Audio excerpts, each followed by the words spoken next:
Friends, welcome back to our channel. ഏഴാം ക്ലാസ്സിലെ കൂട്ടുകാരുടെ മലയാളം അടിസ്ഥാന പാഠാവലിയുടെ ആനുവൽ എക്സാമിന്റെ ഒരു മോഡൽ ക്വസ്റ്റ്യൻ പേപ്പറും അതോടൊപ്പം തന്നെ അതിന്റെ ഉത്തരങ്ങളുമാണ് നമ്മൾ ഈ വീഡിയോയിൽ ചർച്ച ചെയ്യാൻ പോകുന്നത്. അപ്പൊ നമുക്കറിയാം, പുതിയ ടെക്സ്റ്റ് ബുക്ക് ആണ്. അതുകൊണ്ട് തന്നെ നമുക്ക് പ്രീവിയസ് ഇയർ മുൻവർഷ ചോദ്യങ്ങളൊന്നും നമുക്ക് പഠിക്കാൻ കഴിയുന്നതല്ല. അതുകൊണ്ട് തന്നെ നമുക്ക് ഈ വർഷത്തെ ബുക്ക് ചെയ്ത ക്വസ്റ്റ്യൻസ് ഒക്കെ അടങ്ങിക്കൊണ്ട് ഇമ്പോർട്ടന്റ് ആയിട്ടുള്ള പ്രധാനപ്പെട്ടുള്ള ചോദ്യങ്ങളും അതിന്റെ ഉത്തരങ്ങളുമാണ് നമ്മൾ ഈ വീഡിയോയിൽ നോക്കുന്നത്. അപ്പൊ നിങ്ങൾക്ക് ക്വസ്റ്റ്യൻ പേപ്പർ വരുമ്പോ, അതായത് ആനുവൽ എക്സാമിന് ക്വസ്റ്റ്യൻ പേപ്പർ വരുമ്പോ മലയാളത്തിന്റെ ക്വസ്റ്റ്യൻ പേപ്പർ എങ്ങനെ ആയിരിക്കും എന്ന് വെച്ചിട്ടുണ്ടെങ്കിൽ, ആദ്യത്തെ പ്രവർത്തനം എന്ന് പറയുന്നത് എന്തായിരിക്കും എന്ന് വെച്ചാൽ, ഒരു ഖണ്ഡിക തന്നിട്ട് അതുമായി ബന്ധപ്പെട്ടുള്ള ചോദ്യങ്ങൾക്ക് ഉത്തരം എഴുതുക. അങ്ങനെ പറഞ്ഞിട്ടായിരിക്കും എപ്പോഴും മലയാളത്തിന്റെ ക്വസ്റ്റ്യൻ പേപ്പർ ആദ്യത്തെ പ്രവർത്തനം ഉണ്ടായിരിക്കുക. അപ്പൊ അതിന്റെ വീഡിയോ ഒക്കെ നമ്മൾ അപ്ലോഡ് ചെയ്തിട്ടുണ്ട്. അപ്പൊ ആവശ്യമായ കൂട്ടുകാർ പ്ലേലിസ്റ്റ് ചെക്ക് ചെയ്യുക. ഓക്കെ, അപ്പൊ നമുക്ക് ഇനി ഇതിൽ പറഞ്ഞിട്ടുള്ള ഇമ്പോർട്ടന്റ് ക്വസ്റ്റ്യൻസ് നമുക്ക് നോക്കാം. അപ്പൊ ആദ്യത്തെ പ്രവർത്തനം എന്ന് പറയുന്നത് പ്രവർത്തനം 1, കത്ത് തയ്യാറാക്കുക എന്നതാണ്. അപ്പൊ നമ്മൾ കത്ത് എഴുതാനൊക്കെ നമ്മൾ പാഠഭാഗങ്ങളിലായിട്ട് പഠിച്ചിട്ടുണ്ട്. അപ്പൊ അതുമായിട്ട്, അതായത് അതിന്റെ ഫോർമാറ്റ് നമ്മൾ മനസ്സിലാക്കിയിട്ട് നമുക്ക് കത്തെഴുതാവുന്നതാണ്. നിങ്ങളുടെ പ്രദേശത്തുള്ള ജലാശയങ്ങളിലെ ഇപ്പോഴത്തെ അവസ്ഥ കാണിച്ചുകൊണ്ട് പത്രാധികൾക്ക് ഒരു കത്ത് തയ്യാറാക്കുക. അതായത് പത്രാധിപർക്ക് ഒരു കത്ത് തയ്യാറാക്കാനാണ് പറഞ്ഞിട്ടുള്ളത്. അപ്പൊ നമ്മൾ ആദ്യം എഴുതുമ്പോൾ എന്തായിരിക്കണം? സ്ഥലം, തീയതി, അതുപോലെ പ്രേക്ഷിതൻ എന്നിവർ പറയുന്നത് എഴുതണം. അതിനുശേഷം ഇത് ആർക്കാണ് നമ്മൾ സ്വീകർത്താവ്, അതായത് പത്രാധിപൻ മലയാള മനോരമ കൊച്ചി, അതായത് നമ്മൾ ഏത് പത്രാധിപനാണ് എഴുതേണ്ടത് എന്ന് പറഞ്ഞു. അപ്പൊ നമ്മൾ പത്രാധിപൻ അയച്ച് എഴുതുക. അതുപോലെ തന്നെ ഏത് പത്രത്തിനാണ്, മലയാള മനോരമയാണെങ്കിൽ മലയാള മനോരമ, അതുപോലെ തന്നെ സ്ഥലവും എഴുതുക. അപ്പൊ ഇങ്ങനെയാണ് ആദ്യത്തെ കാര്യങ്ങളൊക്കെ എഴുതേണ്ടത്. ഇതെല്ലാ കത്തിനും എഴുതണം. പക്ഷെ നിങ്ങൾ കൂട്ടുകാർക്കൊക്കെ എഴുതുമ്പോൾ നിങ്ങൾ ഇങ്ങനെ എഴുതണം എന്നത് ആവശ്യമില്ല. നിങ്ങൾ അതായത് സ്ഥലവും തീയതിയും അതൊക്കെ എഴുതിയാൽ മതി. ഇതുപോലെ എഴുതണ്ട. ഇത് നമ്മളൊരു എന്താ പറയാ, പത്രാധിപൻ അല്ലെങ്കിൽ മന്ത്രി അങ്ങനത്തെവർക്കൊക്കെ എഴുതുമ്പോഴാണ് ഇങ്ങനെ എഴുതേണ്ടത്. അടുത്തത് എഴുതേണ്ട വിഷയമാണ്. ഇപ്പൊ നമ്മൾ എന്ത് കാര്യമാണോ പറയുന്നത് അത് വിഷയം എന്ന് പറഞ്ഞിട്ട് നമ്മൾ എഴുതണം. ജലാശയ മലിനീകരണമാണ്. അതിനുശേഷം സാർ, ആച്ചിറമ്പ് ഗ്രാമത്തിലെ ഒരു താമസക്കാരനാണ് ഞാൻ. എന്റെ തൊട്ടടുത്തുള്ള ജലാശയത്തിലെ മലിനീകരണത്തെ കുറിച്ച് അറിയിക്കാനാണ് ഞാൻ ഈ കത്തെഴുതുന്നത്. ഒരുപാട് ജലജീവജാലങ്ങൾ വസിക്കുന്ന ഈ ജലാശയത്തിന്റെ അവസ്ഥ വളരെ ശോചനീയമാണ്. മാത്രമല്ല ഗാർഹിക ആവശ്യങ്ങൾക്ക് ഈ പുഴയിൽ നിന്ന് ജലം എടുക്കാറുണ്ട്. ഫാക്ടറികളിൽ നിന്നുള്ള മാലിന്യങ്ങളും കോഴി മാലിന്യങ്ങളും തുടങ്ങിയവയും പശുക്കൾ, വണ്ടികൾ എന്നിവ കഴുകുന്നത് കൊണ്ട് ജലം മലിനമായി കൊണ്ടിരിക്കുന്നു. മത്സ്യം സമ്പത്ത് എല്ലാം മരിച്ചു വീഴുന്നു. പായലും പൂപ്പലും മുഴുവനായും പിടിച്ചിരിക്കുന്നു. ഈ ഒരു സാഹചര്യം വളരെ ദയനീയമാണ്. ഇതെല്ലാം ജനശ്രദ്ധ നേടിയെടുക്കാൻ താങ്കൾക്ക് കഴിയുമെന്ന് വിചാരിക്കുന്നു. ജനങ്ങളെ ബോധ്യവൽക്കരിക്കണം. അതിലൂടെ പ്രശ്നങ്ങൾ പരിഹരിക്കുകയും ചെയ്യണമെന്ന് അഭ്യർത്ഥിക്കുന്നു എന്ന് നമ്മുടെ അതായത് സ്നേഹപൂർവ്വം അല്ലെങ്കിൽ എന്താ പറയാ, അങ്ങനെ വിശ്വസനീയമായിട്ട് എന്ന് പറഞ്ഞാൽ നമ്മളെ പേര് എഴുതുക. അങ്ങനെയാണ് നമ്മൾ കത്ത് എഴുതേണ്ടത്. അപ്പൊ നമ്മള് അതായത് വലിയ വലിയ ആൾക്കാർക്ക്, അതായത് പത്രാധിപൻ, അതുപോലെ തന്നെ മന്ത്രി, പോലീസ് സ്റ്റേഷൻ, പഞ്ചായത്ത് പ്രസിഡന്റ്, അവർക്കൊക്കെ എഴുതുമ്പോൾ നമ്മൾ ഇങ്ങനത്തെ രൂപത്തിലാണ് എഴുതേണ്ടത്. ഇനി നിങ്ങൾ ഫ്രണ്ട്സിന് എഴുതാണ്, അച്ഛനമ്മയ്ക്ക് എഴുതുകയാണെങ്കിൽ നിങ്ങൾ എന്തൊക്കെയാണ് വിശേഷം, എല്ലാവരും സുഖം തന്നെ, അങ്ങനെ ആയിരിക്കണം തുടങ്ങേണ്ടത്. അപ്പൊ അത് രണ്ടും തമ്മിലുള്ള വ്യത്യാസം നിങ്ങൾക്ക് മനസ്സിലായി എന്ന് വിചാരിക്കുന്നു. അടുത്ത പ്രവർത്തനം അഭിപ്രായ കുറിപ്പ് തയ്യാറാക്കുക എന്നതാണ്.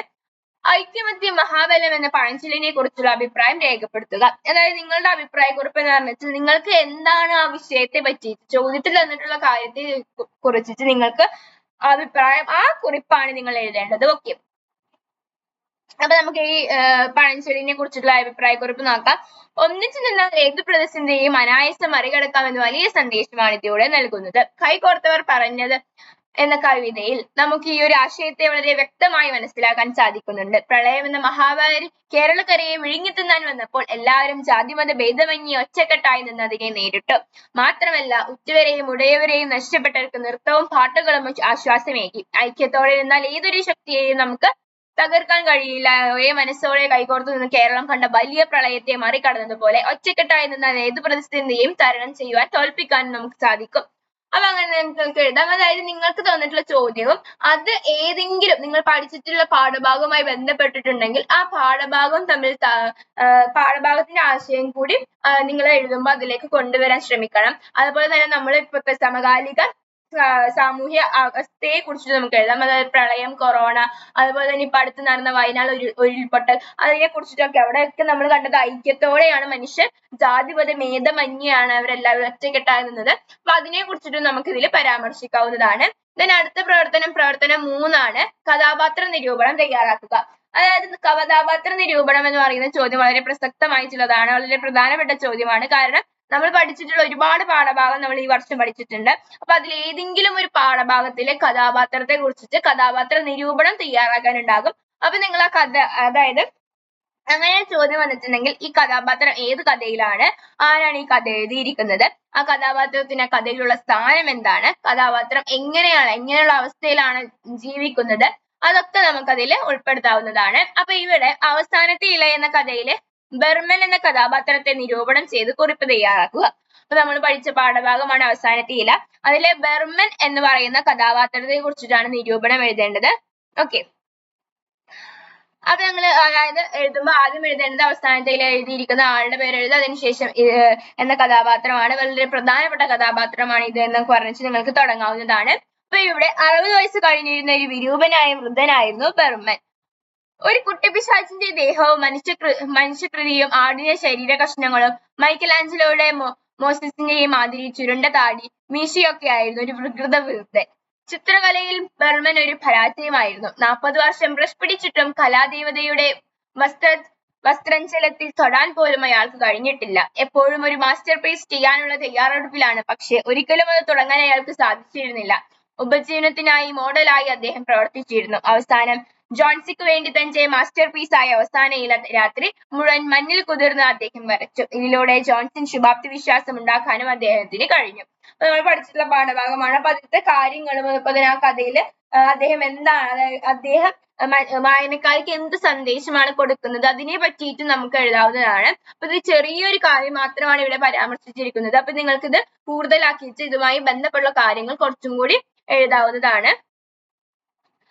അടുത്ത പ്രവർത്തനം എന്താണ്? വിശകലന കുറിപ്പ് തയ്യാറാക്കുക എന്നതാണ്. പ്രശസ്തങ്ങളുടെ ഒരു കൂമ്പാരമാണെന്ന് നമുക്ക് ചുറ്റും പ്രശ്നങ്ങളുടെ ഒരു കൂമ്പാരമാണ് ഇന്ന് നമുക്ക് ചുറ്റും. ചെറിയ പ്രശ്നങ്ങൾ വലുതാക്കിയും വലിയ പ്രശ്നങ്ങൾ ചെറുതാക്കിയും ഇന്ന് കാണിക്കുന്നുണ്ട്. സമകാലിക സാമൂഹ്യ പ്രശ്നങ്ങൾ എങ്ങനെയെല്ലാമാണ് നടന്നുകൊണ്ടിരിക്കുന്നത് എന്ന് വിശകലനം ചെയ്ത് കുറിപ്പെഴുതുകയാണ്. അതായത് ഇന്നത്തെ മനുഷ്യർ അല്ലെങ്കിൽ ഇന്നത്തെ സമൂഹം നേരിടുന്ന വലിയൊരു പ്രശ്നങ്ങളാണ് എല്ലായിടത്തും. അതായത് എന്ത് കാര്യങ്ങളിലും പ്രശ്നങ്ങൾ കണ്ടെത്തുന്ന ഒരു സ്വഭാവമാണ് മനുഷ്യർക്കിടയിൽ ഉണ്ടാകുന്നത്. അപ്പൊ അതിനെ കുറിച്ചിട്ട് വിശകലനം ചെയ്യുക. സമകാലിക സാമൂഹ്യ പ്രശ്നങ്ങൾ എങ്ങനെയെല്ലാമാണ് നടന്നുകൊണ്ടിരിക്കുന്നത് എന്നതിനെ വിഷയമാക്കിയിട്ട് നമ്മളോട് എഴുതാനാണ് പറഞ്ഞിട്ടുള്ളത്.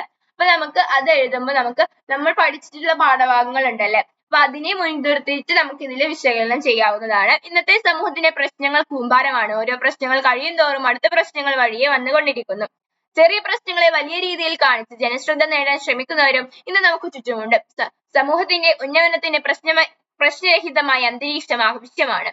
വ്യത്യസ്ത സാമൂഹിക ജീവിതത്തിൽ കഴിയുന്ന ഫാത്തിമത്ത് എന്ന ഭാവാത്മകമായ ഒരു സമൂഹത്തിന്റെ കഥ നമ്മൾ പഠിച്ചു.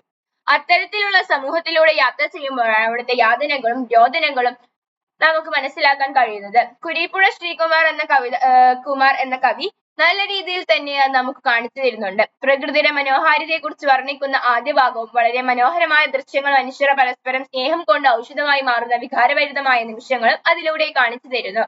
ഗോത്രകവിതയിലൂടെ കാഠിന്യ മഹത്വം അതിന്റെ തനതായ സവിശേഷതകളും കാർഡ് ആരതി എന്ന കവിതയിലൂടെയും നമ്മൾ പഠിച്ചു. സാമൂഹ്യ ബോധം വളർത്തുന്ന ആശയങ്ങളും സന്ദേശങ്ങളും അത് നമുക്ക് നൽകുന്നു.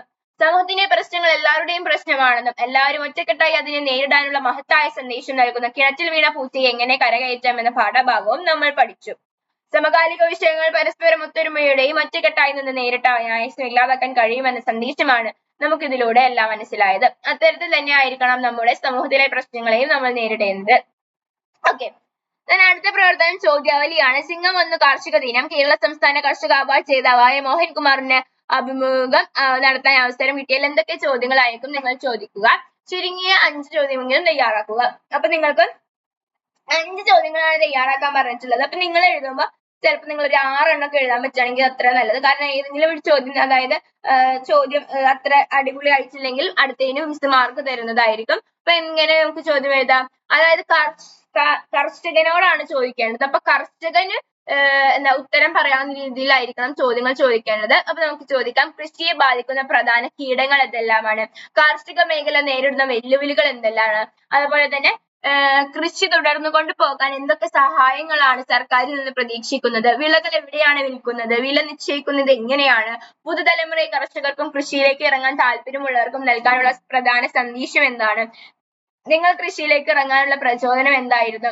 അതേപോലെ തന്നെ കുട്ടിക്കാലം മുതൽ നിങ്ങൾക്ക് കൃഷി ഇഷ്ടമായിരുന്നു, അതിനെ കുറിച്ചിട്ടൊക്കെ നമുക്ക് ചോദ്യങ്ങൾ ചോദിക്കാവുന്നതാണ്. അപ്പൊ ഇത്രയും പ്രവർത്തനങ്ങളായിരുന്നു നമ്മൾ ഇപ്പോൾ ഡിസ്കസ് ചെയ്തിട്ടുള്ള ഈ ഇമ്പോർട്ടന്റ് ക്വസ്റ്റ്യൻ പേപ്പറിൽ ഉണ്ടായിരുന്നത്.